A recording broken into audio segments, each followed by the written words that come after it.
hope you enjoyed video number 1. Now video number 2 has to deal with getting your joints more mobile. What we're going to do is we're going to show you 4 exercises that you can do, again, after you've already done the muscle activation, after you've already done things like the Spider-Man push-up, after you've already worked with the push-up plus and the speed skater lunge and the body weight squats.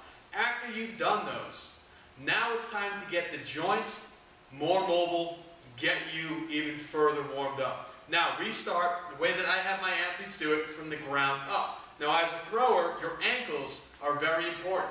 You're turning those feet, you're pushing off those feet, you're turning the knee. The ankle becomes a very important part of your throw, no matter what event you do. So first thing we're going to do is warm up the ankles. Now, to warm up the ankles, I'm going to pull up my pant legs so you guys can see this. I like to make counterclockwise and clockwise circles with my ankle. Now, sometimes I'll do about 20 to 25 clockwise, and then I'll turn and do 20 to 25 counterclockwise. Now, having thrown for so many years, my ankles are very flexible. You may find out that your ankles are not that flexible, but we want to work, again, about 20 or 25 counterclockwise, and then switch directions, another 20 to 25 clockwise. Very overlooked part of your body, something that needs to be working correctly, something that needs to get loosened up and more mobile before you throw.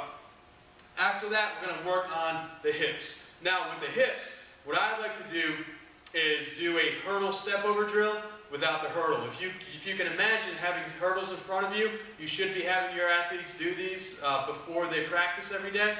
We want to talk about picking the knee up and cycling that knee over the hurdle.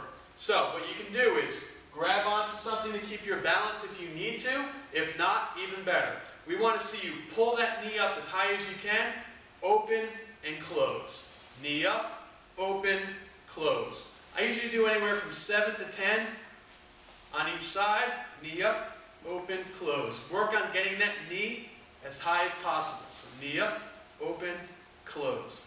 Knee up, open, close. Once you do 7 to 10 by putting the knee up and opening those knees, now we're going to work on bringing it back.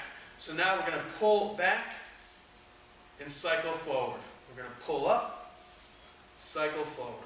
Pull up, cycle forward. Work on getting that knee as high as possible, and you'll feel those hips start to crack and pop and loosen up. I like to do about 7 to 10 each way on each leg, just to make sure that we get warmed up. Now from there, we have to work on the lower back. Lower back is something that definitely needs to get warmed up. And to do the lower back, I like to do basic, very, very basic hip circles. Just starting out, lightly moving, turning, leaning forward, leaning back, getting those hips moving.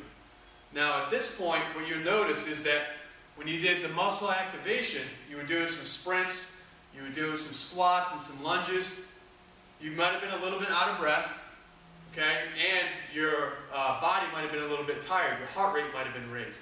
So by doing these, getting the joints more mobile, you can hear any snapping, crackling, and popping, getting the joints more mobile, that gives your body a chance for the heart rate to drop and for your muscles to fully recover. So what I like to do about 7 to 10 one direction, 7 to 10 the other direction. From there, we need to work on our shoulders, another very important part. We're throwers, we use our upper bodies, we use our shoulders when we follow through, when we push the shot, discus, jab, and release that hammer or weight. So I like to do very basic arm swings. Basically starting out with a small and going really, really big. We'll go back down to do the small again, nice and quick, really, really big. Small again, stay nice and small, go really, really big. I like to do anywhere from 5 to 7 forward and then backwards. So start small and go big. That's 1. Start small and work yourself up to going big. That's 2. Small, bigger, work yourself up to going big. That would be 3. And again, anywhere from 5 to 7 will do. So guys, that right there, those are 4 exercises that you can do to get the main joints of your body warmed up. Get those ankles more flexible and more mobile. Get those hips more flexible and more mobile. Get the lower back more flexible, more mobile. Get those shoulders warmed up. Get them more flexible and more mobile. Now that we've activated the muscles with video number 1, now that we've gotten the joints more mobile here in video number 2, we're going to be taking video number 3 and we're going to be showing you how to make the muscles more flexible, how to stretch. But it's not the old-fashioned gym class type of stretching that you're probably doing. This is much more of an active stretch. This is what you should be doing before you get in the circle and throw to, again, further wake up those muscles, but also to get them stretched out and ready for the amount of work that you're going to put at them. Thank you so much for checking out video number 2. Keep an eye out for video number 3, where we'll be going over flexibility. Please make sure you check it out. Thanks.